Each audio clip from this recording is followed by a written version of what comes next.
Hello and welcome to Countdown to Power with me, Graeme Pryce.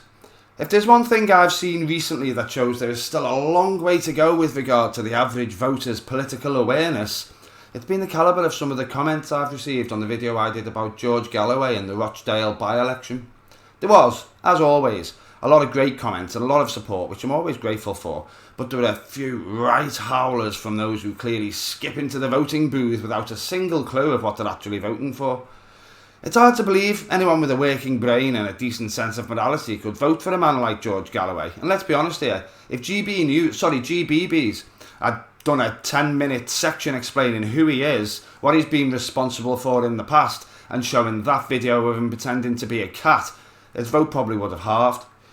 It's a bit disturbing that so many people are so easily deceived, but it's understandable that they should use a by-election as something of a protest vote after being lied to, deceived and manipulated by the Tories for 14 years, isn't it?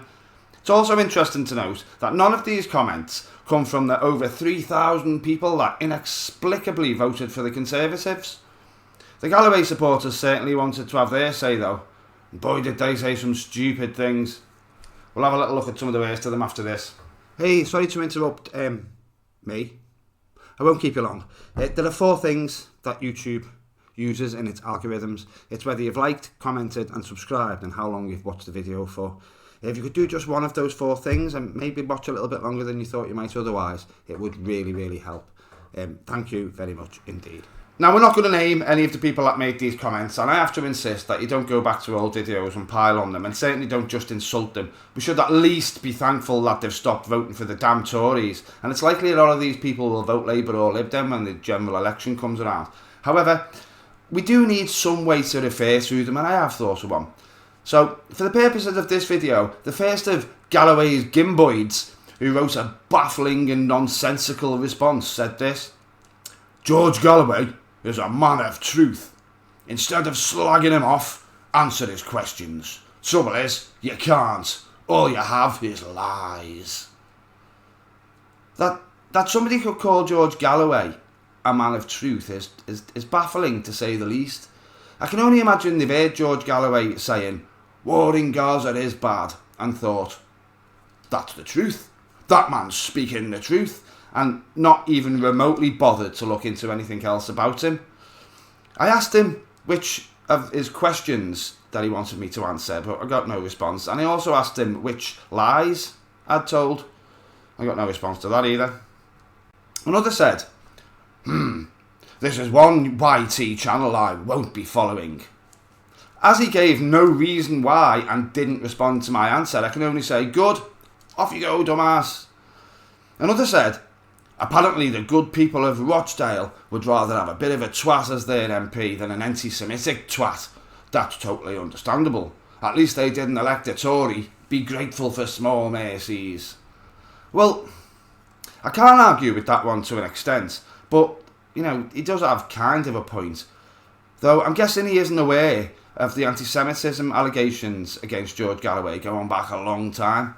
Though it should be noticed that George Galloway is quite litigious and has successfully sued some of the people who made those allegations.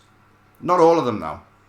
Another of Galloway'S Gimboids said that my video was sour grapes, and then punctuated his comment with 3 laugh emojis, a bunch of grapes and a lemon emoji.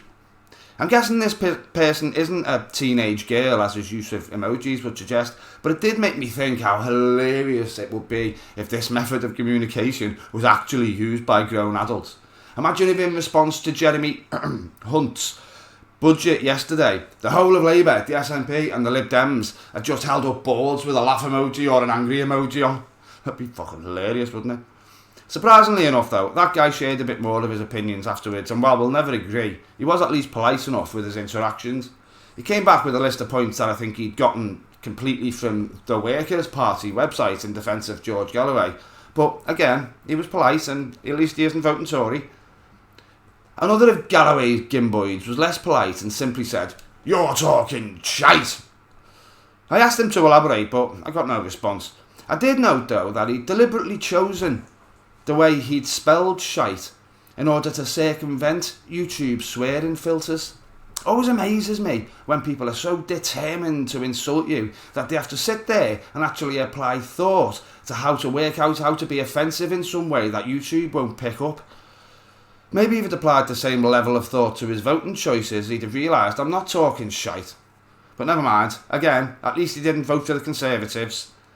Little finish on this one. Some utter wank spangle said, "Islam is an ideal, not a race." I suspect he meant ideology. "Islamophobia is a word made up to silence those that question that ideal. Is Muslim even a race? Stop rewarding, start deporting." Yeah, I'm going to have to pull you up on something there, mate. All words are made up. Words don't just come into existence magically and are snatched from the ether by the Collins Dictionary. And stop rewarding, start deporting. Is he suggesting that we somehow deport every Muslim in the country? How are we going to go about that?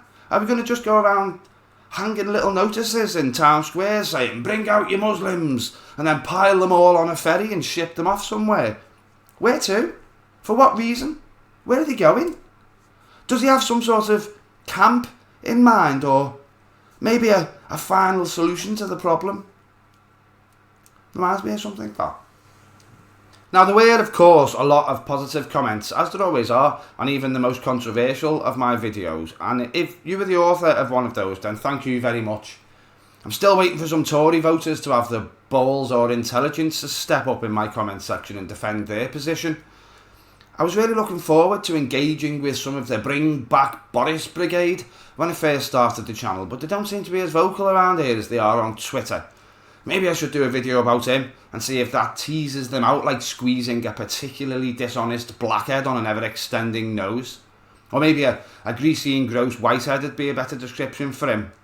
Don't think I've got the guts to do another video about Johnson though. I'd be happy if I never saw his fucking smirking face ever again. The engagement of Galloway'S Gimboids did lead me to deciding on 3 rules that I'm going to implement in my comment section though, and here they are. 1. If you make a claim, then be prepared to back it up with your sources and tell me why you believe it. If you can't do that, don't make a claim. If you're going to insult me, at least try to make it funny. Someone calling me a scouse wanker, or saying, "Your dog's ugly," or "iron your shirt," doesn't add anything to the debate at all. It just makes you look like a fucking dickhead. And the last is, if you're going to threaten me or anyone else in the comment section with violence or threats of any sort, then your comments will just get removed. I've only had 1 or 2 of these since the channel started, but we're not in a civil war, and you haven't got the right to threaten somebody because they agreed with me calling Jacob Rees-Mogg a fucking liar. Especially if you're defending somebody who wouldn't piss on you if you were on fire.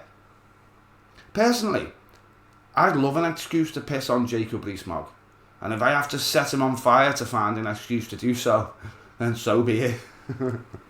Thank you for watching if you've gotten this far. It's greatly appreciated, and the channel seems to be going from strength to strength much quicker than I expected.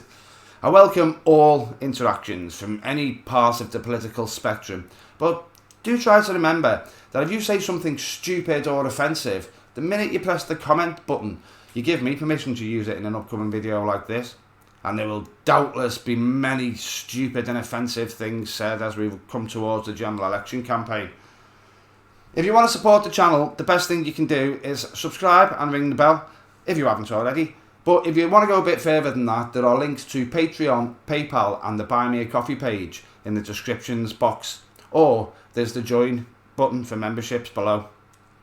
One thing you can say about the people of Rochdale is that they certainly made that by-election a bit more interesting, didn't they? Neither me, nor you, or anyone else from anywhere across the political spectrum can predict the future or know the hypotheticals of what might have been. But I think we can safely say that if Labour had fielded a decent candidate and the Tories were nearing the end of their 14 years of a nightmarish assault on our country, our communities and our common decency, then the result would have been somewhat different. You never know what will happen next in politics really though. So I'm going to make a little prediction. As the general election draws ever closer, a lot of people will remember Galloway'S "This is for Gaza" thing in his victory speech and start thinking about maybe instead electing an MP that'll say, "This is for Rochdale." George Galloway and his gullible Gimboids won't be holding up our countdown to power.